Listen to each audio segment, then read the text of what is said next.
Monday morning, a big breaking news story. Unfortunately for Nuno Espirito Santo, though it surrounds him, Tottenham have sacked him this morning. Nuno Espirito Santo's 4-month spell in charge of Tottenham has come to an end. He is at the training ground, he's still in there. He drove in this morning along with the other players as they were all arriving for their training sessions today, but instead of taking any form of training, Nuno Espirito Santo was informed of the club's decision to relieve him of his duties, and it was a decision that was taken swiftly. It was a decision that was the direct consequence of emergency talks yesterday following that 3-0 home defeat against Manchester United, a defeat it didn't put Tottenham in the best light. They didn't have a shot on target. There were sort of a loud, noisy reaction from the crowd, and especially when Lucas Moura was subbed, you think back to the booing and just how much noise there was coming from the stands, making their displeasure known. So that sparked those emergency talks yesterday. Daniel Levy, Fabio Paratici and the board met to discuss, and of course the outcome is now known this morning. And well, Rob, things moving very quickly indeed. As you say, Antonio Conte in London for talks with Tottenham, and not just reporting that, but saying that this is in the final stages of negotiations and talks will continue on.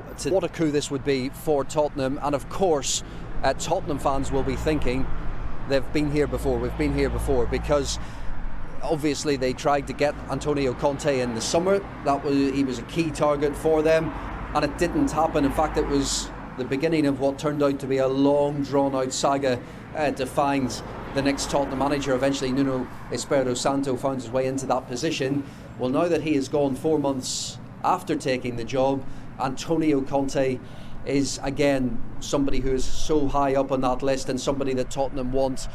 So the negotiations continue. Tottenham have said they will give an update on the coaching situation later today. Now, if those negotiations move fast-paced, could Antonio Conte, well, he could well be in for that Vitesse Arnhem game, the Europa Conference League match on Thursday. If not, well, Ryan Mason has stepped in before and is of course still at the club. The players straight away, top level, he's won lots of things as we know, so the players straight away are going to be buying into him. Yes, he's going to upset a few, which I'm sure a few of those Spurs players, it'll benefit a few, and a few others who don't go along the line will obviously he'll discard them as quick as possible. That's what will happen. We've seen that on the last couple of managers, and I feel he will go and get the best out of this side. I do feel though, with the Harry Kane situation, is he just waiting all the time for the next window, for the next opportunity to move away from the football club? As he said, he'd made his mind. Tottenham really lack of quality, and you do have to have sympathy with the manager. When he's come in here, you're thinking, I'm going to be working with a world-class striker in Harry Kane, but that saga is just dragging on.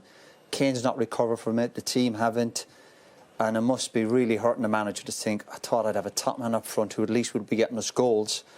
Over the years, you always thought there's a softness to Spurs. They'll always concede goals, and maybe that will never change.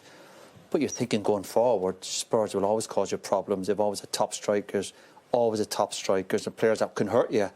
But you look at this team now again, 9 goals in 10 games, and what you've seen today, you're looking today going, well, I'm not surprised what I'm seeing.